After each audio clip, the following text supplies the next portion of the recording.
Salut tout le monde et bienvenue à votre 31e tutoriel Android. Avant de commencer avec le tutoriel, j'ai à vous dire un truc. En fait, j'ai eu un petit problème avec la chaîne YouTube, l'ancienne, qui s'appelle Rafash.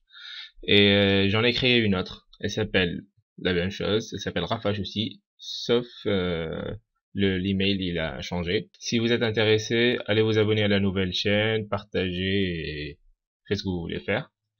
Vous allez trouver la description, le lien de la nouvelle chaîne en bas dans la description. Sinon, je vais mettre sur la vidéo un petit... Désolé, je vais mettre ça silencieux. Sinon, vous pouvez cliquer, je pense, en haut à droite ou à gauche à droite. Vous allez trouver, je vais mettre le lien là-bas. Alors, commençons maintenant avec notre 31e tutoriel. Aujourd'hui, on va travailler ici, après cette commande verif contains IEO, ce qui veut dire il est où. Alors, on va commencer par la création d'une variable aléatoire. Je vous ai parlé de ça la dernière fois. Alors, on va créer une variable aléatoire. Comment on crée notre variable? Alors, c'est random, le type de la variable. Tout d'abord, on définit le type.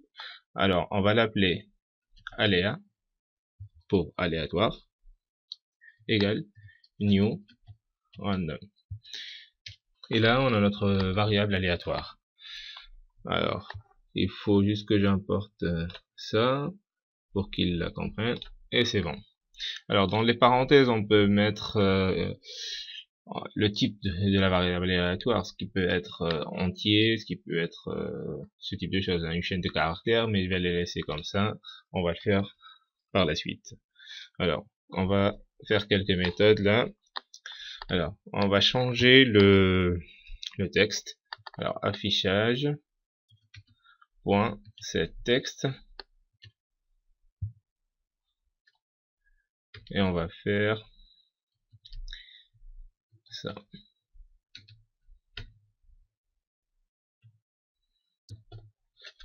Après, on va changer la taille du texte.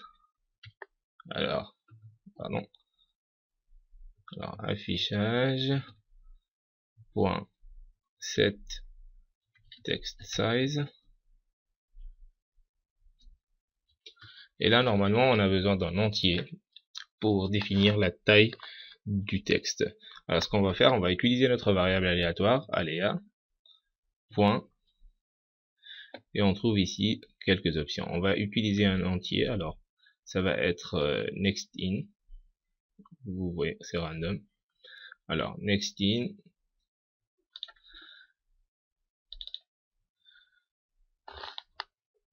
Et on va choisir, alors notre variable aléatoire, je vais choisir que ça va varier entre 1 et 75.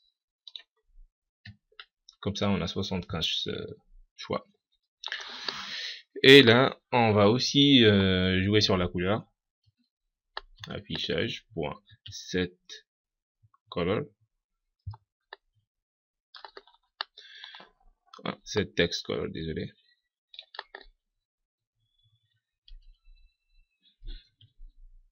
Et là, on va utiliser une autre fois notre variable aléatoire.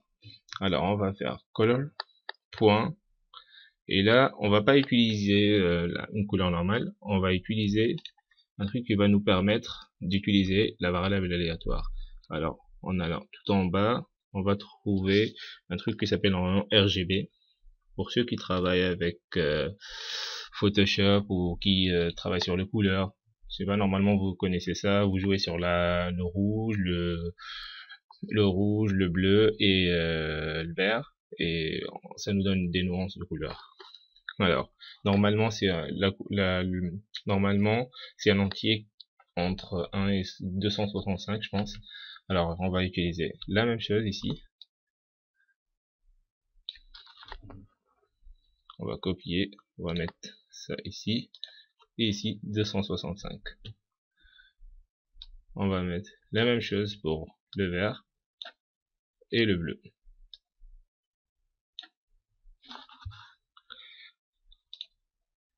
Alors, on ferme notre commande,